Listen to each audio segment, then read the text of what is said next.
As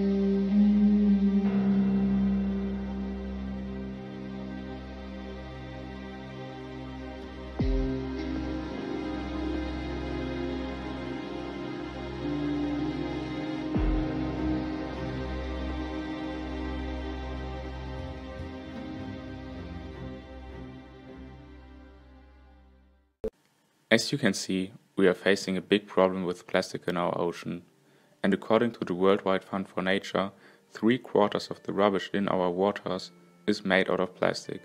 Furthermore, we dump every minute a truckload of plastic in our ocean. Every minute.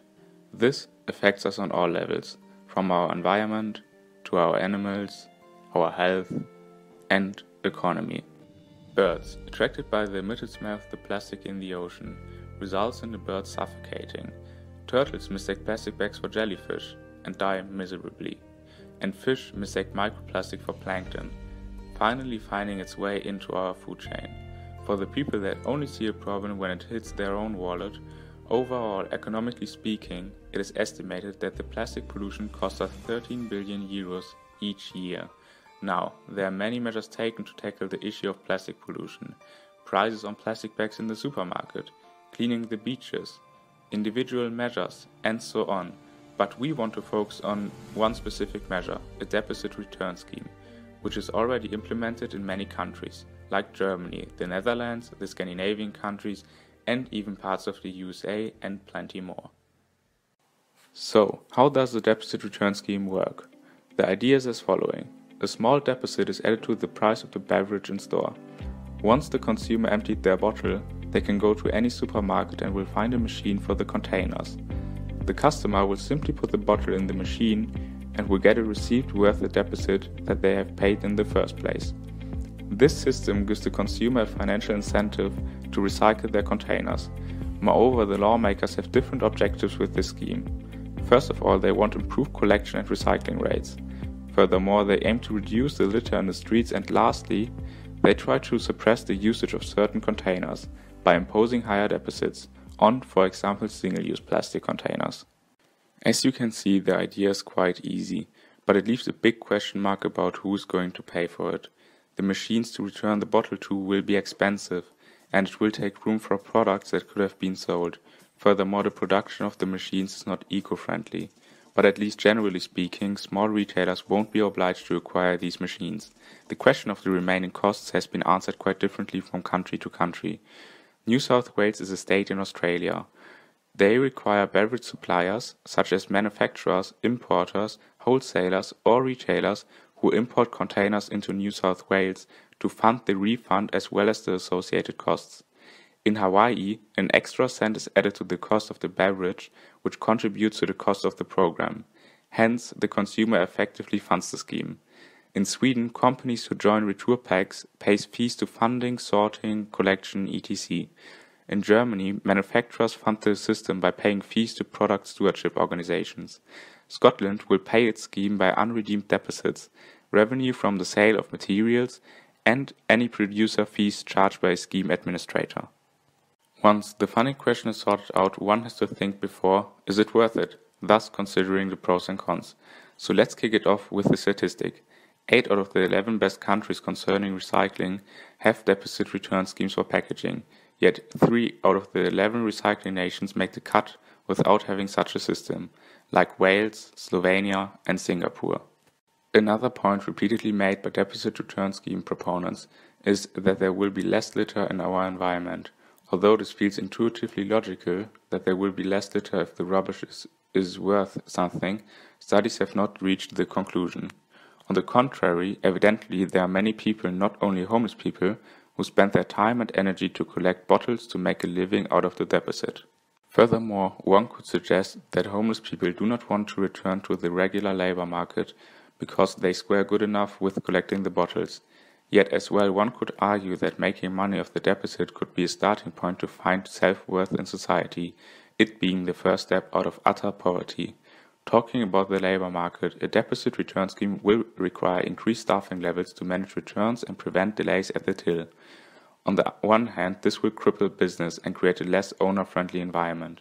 but on the other hand, from 2000 to 2007, recycling-related jobs increased by 45%, creating more green jobs. When considering the costs, one has to consider the 13 billion euros we spend each year due to the pollution of our oceans. Right now, it is not the companies who is paying these costs, but all taxpayers.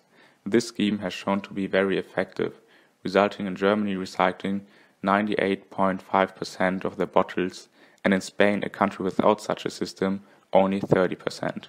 The main advantage is that due to the separation when recycling the bottles, they keep a high quality, making them viable for reuse. On the flip side, the deposit return scheme has not met all its promised goals. The reduction of litter in the streets is not proven, and another objective was to reduce the quantity of single-use plastic bottles, but since the implementation in Germany, the rate of single-use plastic bottles has soared from 36% to 54.3%. Moreover, another major factor is that we save resources with this scheme, because we not only save energy due to the reuse of the bottles, but as well we save oil in the production, and this is essential for our society. Oil is a resource not only harming our nature when we extract it, but it is also scarce, so we have to be careful that we do not run out of oil before we have proper alternatives.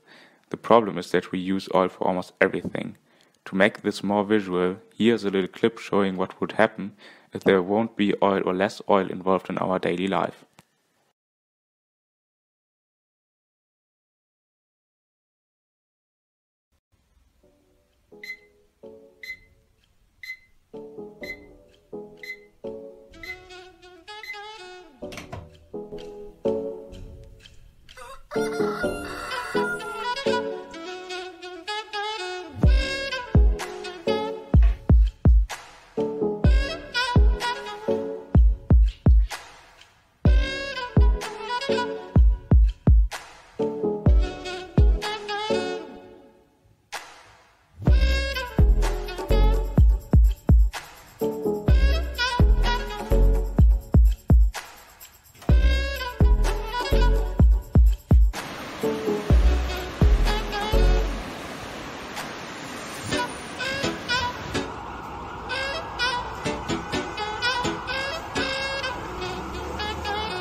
But this was only my take on the for and against of a deposit return scheme.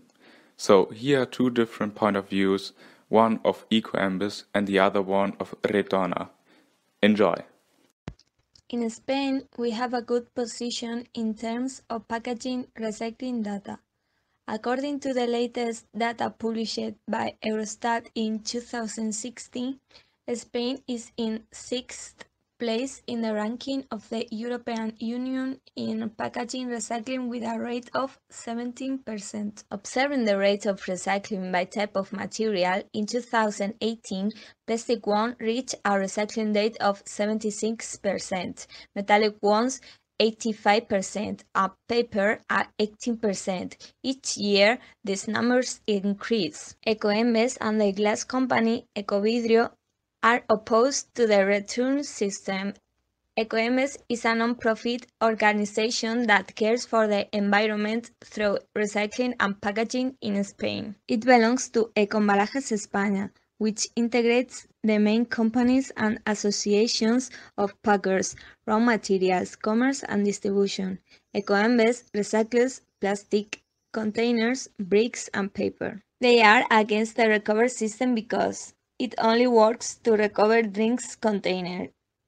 It is only 8% of the containers, while in Spain, with the actual system, 100% can be managed. It works normally through stores instead of containers at the streets.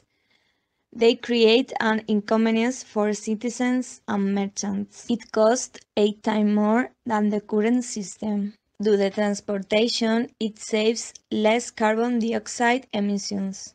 It's a system that commodifies recycling. They show that they seek the business interest and not the common interest. With EcoEmbes and Ecovidrio, many containers are lost. They aren't recycled. In Spain, the return system is highly supported by Retorna. which is a non-profit organization. It works to improve the current packaging recycling, which doesn't reuse and recycle poorly. Retorna seeks to minimize the generation of waste by implementing a packaging return system. Retorna has done several tests in Spain. They created the Retorna Tour, an initiative to demonstrate the efficiency and support of the public to the return system. They managed to recover 269,000 containers, 3,000 daily, and 7,000 people have supported the implementation of the return system in Spain. The Spanish people have discovered, tested, and supported the return system, understanding after direct contact how a waste can become a resource. In summary, what does all of this information mean? As we have displayed, a deposit return scheme comes in all forms and colors. Sometimes the consumer pays for it or the manufacturers, or others. Furthermore, the price of the deposit can vary tremendously, and as well on what drinks a deposit is imposed on can be very different, meaning that the scheme can show to be very effective or less effective. Thus, questions like if it is mandatory or not need to be answered. Yet another question is if the country already meets the requirements for such a scheme. The countries with already a bad waste management system have completely different infrastructures to set in place before they could introduce a deposit return scheme. Hence, the consideration of a deposit return scheme has to be tailored for each country respectively. In my opinion, a deposit return scheme could be introduced in Spain, or at least it could be aimed towards. This policy should be mandatory and include all major retailers, because otherwise we are seeing that if something is voluntarily mandatory like animal welfare, it won't come to pass, because profits talk louder than morals. Furthermore, if the rule applies to all participants of this market, it is a level playing field for all companies. Although other countries have seen positive results from a deposit return scheme, there are still objectives not reached by other countries, which is why Spain could be a leading example.